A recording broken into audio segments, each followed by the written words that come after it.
What's going on, everybody? Welcome back to the channel, and as you can tell by the title, today we have some really sad news to go over as both Jake and Pine have retired from the Overwatch League. Now, usually I just stick something like this into a pro Overwatch news recap video, but I feel that both Jake and Pine deserve their own separate video where we celebrate all that they've accomplished and contributed towards this community, because I don't know about the rest of you, but I personally hold both of these players very near and dear to my heart. I'm sure a bunch of you watching this video feel the exact same way. So I think the best way to approach this type of video is to first kind of just give my reaction like I do in any other news recap or just news video in general I cover here on the channel, but then at the same time, like I said, I want to celebrate what they've done because I personally think both of these players were really important to the game of Overwatch, and I also want to just talk about some of my favorite plays and some of the most memorable plays they made. Let's go over all of it because I think it'd make for a really fun video where we can honor these guys. Okay, so let's kick it off with Pine just because that news happened yesterday. Let's go over the older news first.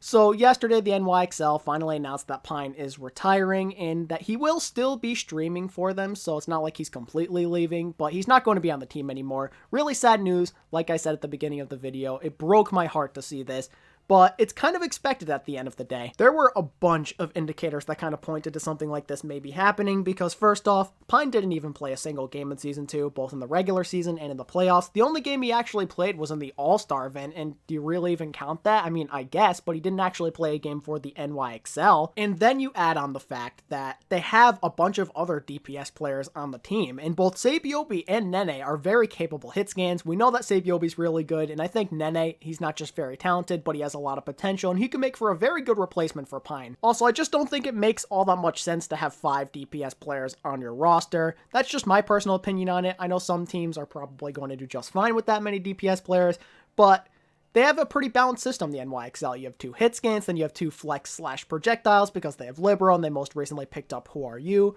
So I think it's fine to get rid of Pine. Obviously, I'm really sad about it, but I think it makes a lot of sense from a roster balance standpoint. Back to Pine though, one other factor that really makes you think that this retirement makes a lot of sense is that Pine's mentality overall hasn't been all that great over these last couple of years. Ever since, what was it, Stage 2 of Season 1, we've known that he's had mental issues. He was depressed back then, he went back to Korea to take some time off, and I'm pretty sure here in Season 2, I mean it's just a rumor, but I'm pretty sure somebody said that Pine was in Korea. I have no idea how true it was, but if that is true, again, it really shows that Pine just doesn't have the right mindset for this type of thing. He shouldn't be a pro. Now, I'm sure there were a bunch of other factors that led to Pine retiring, such as him not playing at all, but I'm sure the mental issues definitely played a big part as well. I'm a firm believer personally that you should take priority in your mental health, so I think that if Pine really was retiring just because of mental health issues, that he made the right decision. I think that it can be really stressful to be a pro player regardless of the sport if you're dealing with some sort of mental issue. It's just extra stress in your life that you don't need. Also, one other thing I wanted to bring up that I think has to do with Pine retiring is that he probably doesn't enjoy the game as much as he used to.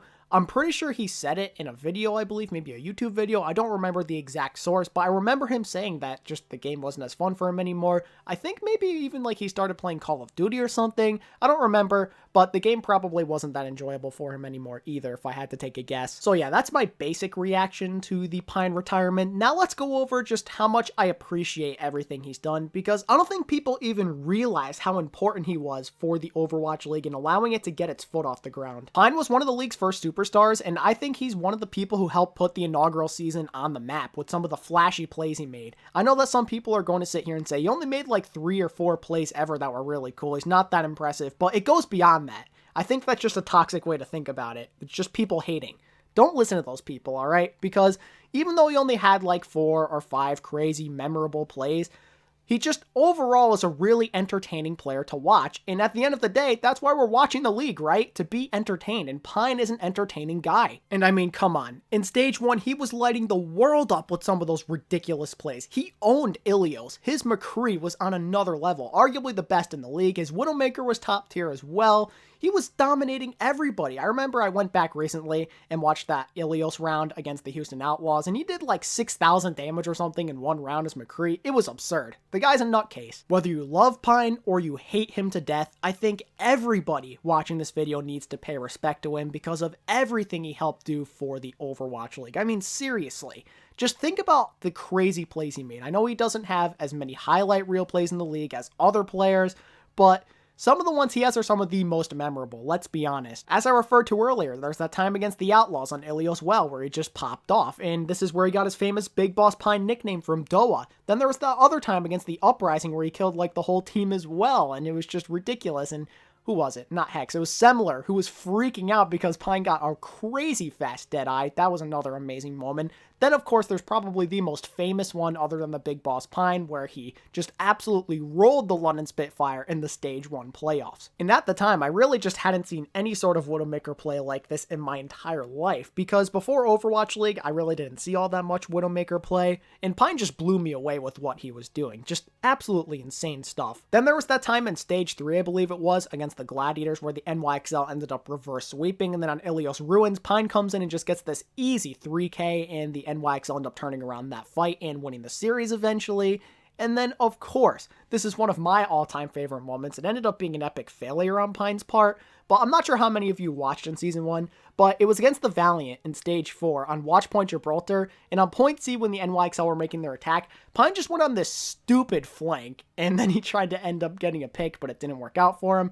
But I'd never seen anything like it. Only Pine would go for such a ridiculous play. Then there was that game against the Boston Uprising in the Stage 3 playoffs in Season 1, where Pine was just rolling mistakes in the competition. It was a wonderful sight to watch, and I think this is when New York was at their best, and Pine was a part of it. You know, he had just come back from his mental health issues, he recovered from Stage 2, and he was back and better than ever, really, and that New York team kind of just thrived off of that big energy he always brought. And speaking of that, that's another huge thing that Pine brought with him that was so memorable. He was such a huge energy guy. He always brought the arena to life, and his teammates always just got so hyped watching him pop off. He didn't pop off all the time. He wasn't this crazy carry for the NYXL 24/7, but when he did make those plays, he energized everybody in that arena. Pine was an inspiration to us all, and really just, I think everybody needs to respect the amount of contribution he had to the Overwatch League's early success. As one of the league's first superstars, he got people interested in this league, and as I alluded to earlier, he really helped get this league off of the ground and running.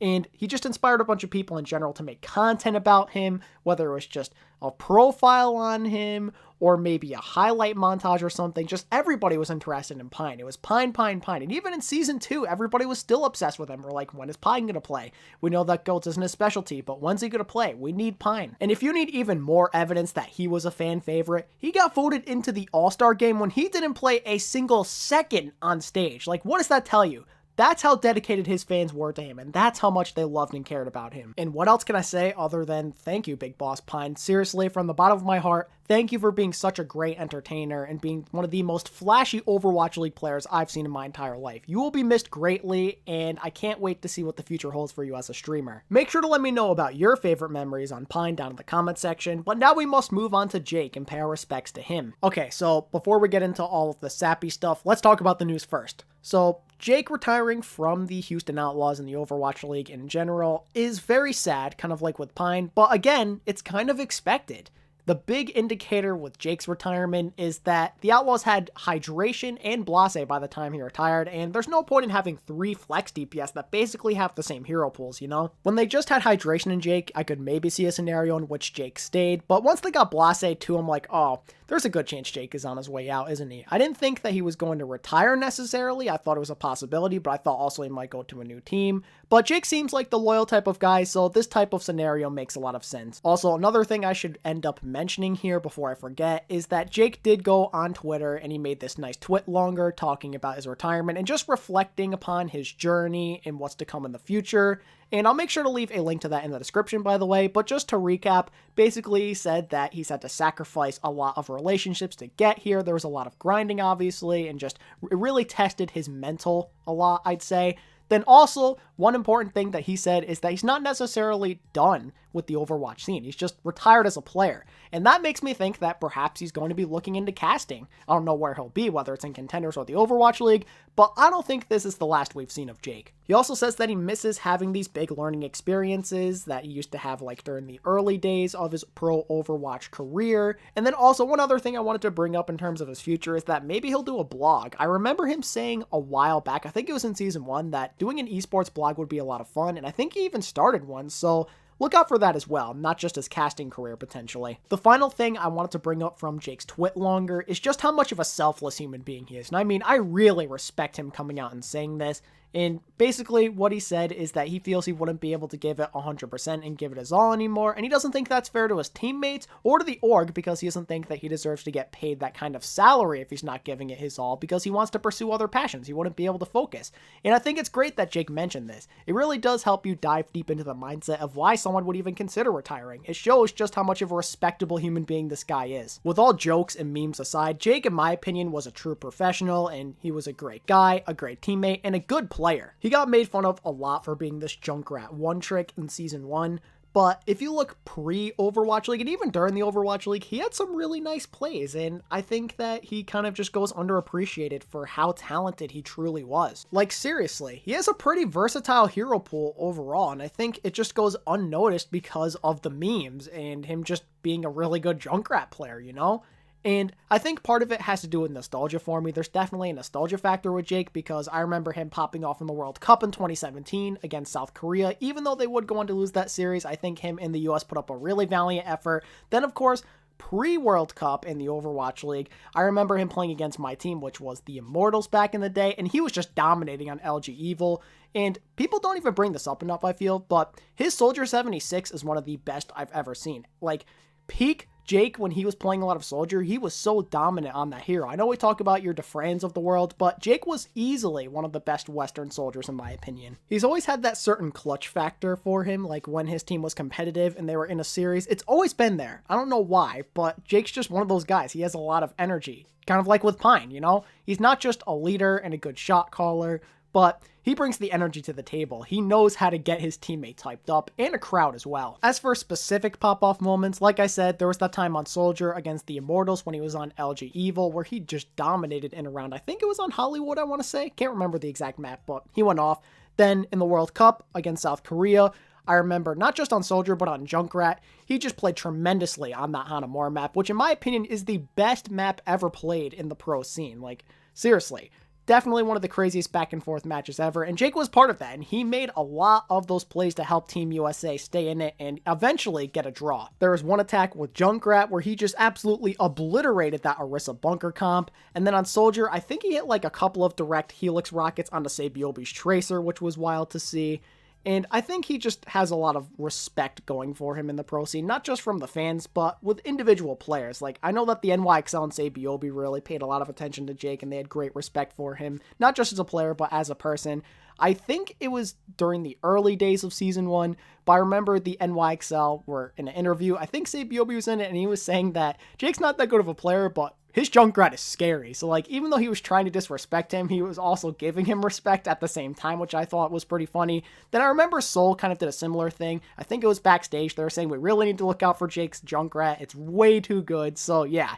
Jake definitely did earn the respect of some players for his high-level Junkrat. Other than some various pop-off moments on Junkrat and Soldier, moving on to Season 2, I remember there was that game against the San Francisco Shock where the Outlaws pulled off the massive upset, and on Ilios well, Jake had a very dominant round on Pharah, and his barrage usages were perfect. So while he didn't really have the crazy mechanical skill that Pine had, I still think that Jake had multiple memorable plays in the Overwatch League and just in his pro career in general that we can all look back on and appreciate. And other than his in-game performances, we also have to take into account the memes, because multiple memes were made out of Jake. I mean, seriously, he was one of the first memes actually just in general from the league that was born.